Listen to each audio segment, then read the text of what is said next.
আসসালামু আলাইকুম সুপ্রিয় দর্শক, আপনাদের সম্মুখে একটা বহুত সুন্দর একটা ভিডিও নিয়ে আসছি। দেখুন, আমার এই ভাই ইনি বহুত সুন্দর সুন্দর ঘর বানাইছে, আরও বহুত বানাইছে, তিনি বিক্রি করছে। আরও বিক্রি করার জন্য তিনি ঘর বানাইতেছে।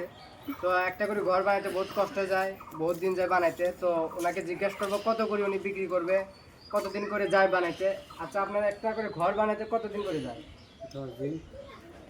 সপ্তাহ 10 দিন যায় আর কি একটা ঘর বানাইতে। তো ওনাকে জিজ্ঞেস করবো ঘর কত হলে বিক্রি করবে, কত হলে বিক্রি করবেন? 1000। তো 800, 700, 1000 আর কি, উনি 1000 হলে বিক্রি করবে আর কি। তো তার মধ্যে থেকে একটা ডিসকাউন্ট এটা আছে যে যদি আমার ফলোয়ার্স বা সাবস্ক্রাইবার মধ্যে থেকে কেউ হয়, তার জন্য 300 টাকার ডিসকাউন্ট আছে। আপনারা কমেন্ট বক্সে কমেন্ট করে দেবেন, যে কোনো জায়গার থেকে হোক আমরা ডেলিভারি দেওয়ার চেষ্টা করব। আর যদি আপনারা এখানে এসে নিতে পারেন, তাহলে ঠিকানা দিচ্ছি মানকাসর কালারসর গ্রাম। এখানে এসে জিজ্ঞাসা করলে আপনাদেরকে দেখিয়ে দিবে, জায়গা দেখিয়ে দিবে, আপনারা নিতে পারবেন। এই বলে ভিডিও শেষ করছি।